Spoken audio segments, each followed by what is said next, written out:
70 صحابہ کی لاشیں پڑی تھیں. حضور کے چچا حضرت امیر حمزہ شہید کر دیے گئے، اور نہ صرف انہیں شہید کیا گیا، ان کا مسئلہ کیا گیا. اعضائے بدنیاں کاٹ دیے گئے، ناک کاٹ لی گئی، زبان کاٹ لی گئی، بدن چیر کے کلیجہ نکالا گیا. اس کسی نے کہا تھا جنگل میں کوئی مے خار مرا ہے، جنگل میں کوئی مے خار مرا ہے، اسے انگور کے پتوں کا کفن دو.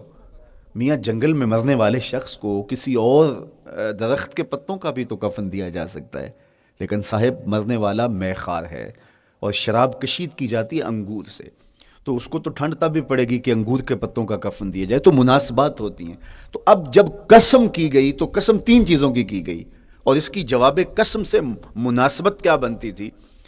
انسان کو مشقتوں میں رہتا پیدا کیا گیا، حالات کی تلخیوں سے گزرتا ہے، سخت تربیتی مراحل سے اس کو گزرنا پڑتا ہے.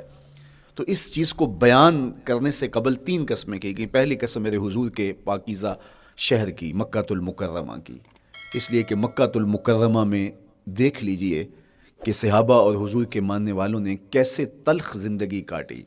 شجر اسلام ثمر بار ہوا تو ہمیں تو یہ کھلے ہوئے پھول دکھائی دیتے ہیں، لیکن ہم نہیں بھول سکتے کہ بلال حبشی کی پیٹھ پہ کیسے کوڑے برسے اور آہد آہد کیسے پکارتے رہے. تو ہم اس منظر کو دیکھیں، مکہ کے ان حالات کو دیکھیں، تو اس لیے قسم کی مکے کی، اور پھر حضرت ابراہیم علیہ السلام کی قسم کی. چونکہ حضرت ابراہیم نے جس قدر اذیتوں سے گزر کر کے، مصائب آلام کا سامنا کر کے، حالات کی تلخیوں کا مقابلہ کر کے اپنا راستہ بنایا اور اپنے رب کی رضا پائی، وہ تاریخ کا ایک انوکھا باب ہے. اس سے بڑھ کر کیا ہوگا کہ جلتی ہوئی آگ میں چھلانگ لگا دی رب کے حکم کی تعمیل میں، بیٹے کی گردن پہ چھری رکھ دی. یہ تماشائی لب بام نہیں تھا. منا کی وادی میں وہ انوکھا واقعہ رقم ہوا کہ آج بھی تاریخ انگشت بدندہ ہے کیا ایک باپ، اور وہ اس بیٹے کو ذبح کرنے کے لیے آمادہ ہو گیا جو اس کی آنکھوں کا نور ہے اور دل کا قرار ہے. رب سے مانگ مانگ کے لیا، لیکن تعمیل ارشاد میں اس بیٹے کی گردن پہ چھری رکھنے کے لیے باپ تیار ہو جاتا ہے اور اس کو ذبح کرنے کے لیے آمادہ ہو جاتا ہے، حتیٰ کہ بیٹے کو لٹا لیتا ہے اور ہاتھ میں چھری پکڑ کے بیٹے کی گردن پہ رکھ کے پوری ہمت کے ساتھ جب چھری چلاتا ہے تو آواز آتی ہے فلما اسلما وتلہ للجبین ونادیناہ ان یا ابراہیم قد صدقت الرؤیا انا کذالک نجزی المحسنین. ابراہیم بس کرو، تم نے واقعی خواب پورا کر دکھایا. اپنی بیوی کو، اپنے نو مولود بچے کو وادی غیر ذی زرع میں چھوڑ آنا، جہاں کچھ بھی میسر نہیں تھا.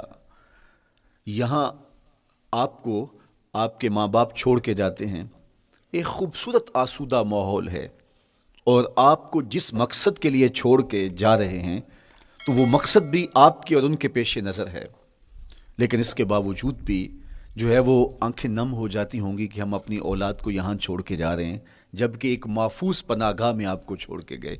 آپ کی تربیت کرنے والا ایک جو ہے وہ توانا طبقہ اور ایک توانا جو ہے وہ سٹاف موجود ہے جو آپ کی فکری، ذہنی، بدنی تربیت کے لیے کوشاں ہیں.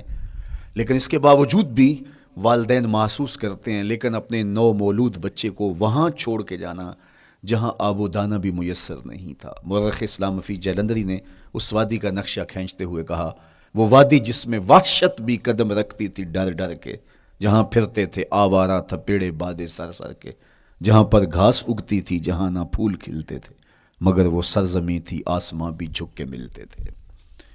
تو اس وادی میں چھوڑ کے آنا، حضرت ابراہیم نے جو امتحانات دیے، اس لیے ان کی قسم کی، چونکہ جواب قسم کا تعلق بنتا ہے تو قسم ابراہیم کے پاکیزہ وجود کی کہ جنہوں نے دکھ سہے، تکالیف آلام گوارا کی، لیکن پائے ثبات میں لغزش نہیں آنے دی. تیسری قسم میرے حضور کے پاکیزہ وجود کی. فرمایا جتنے دکھ مجھے دیے گئے، جتنی اذیتیں مجھے پہنچائی گئیں، اتنی کسی کو نہیں دی گئیں. پیدا ہوئے تو حضور کے باپ کا سایہ سر پہ نہیں تھا. پھر اس کے بعد حضور مختلف مراحل سے گزرے. 6 سال کی عمر میں ماں کا انتقال ہو گیا. جب راہ حق میں لوگوں کو دعوت رشد و ہدایت دینے نکلے تو جو لوگوں کے رویے تھے اور جو اذیتیں لوگوں نے پہنچائیں وہ ایک الگ باب ہے. مکے کی گلیوں سے لے کے طائف کے بازاروں تک جن اذیتوں سے میرے حضور گزرے. ام المومنین سیدہ عائشہ رضی اللہ تعالیٰ عنہ فرماتی ہیں ایک دن حضور کی بارگاہ میں حاضری تھی تو ہم نے عرض کیا حضور کیا احد کے دن سے سخت دن بھی زندگی میں کبھی گزرا ہے؟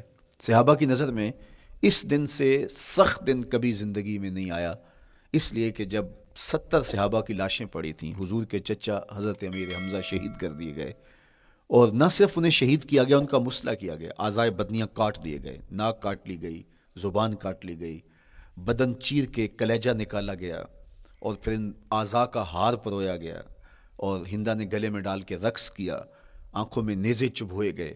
تو یہ دردناک دن تھا۔ تو حضور کے سر انور پہ سفید رنگ کی پٹی بندھی تھی، اور چشمان رحمت میں آنسو تھے، اور بار بار فرماتے تھے ما فعل امی، میرے چچا کی کہانی سناؤ۔ تو یہ دردناک دن تھا جو صحابہ نے اپنی آنکھوں سے دیکھا۔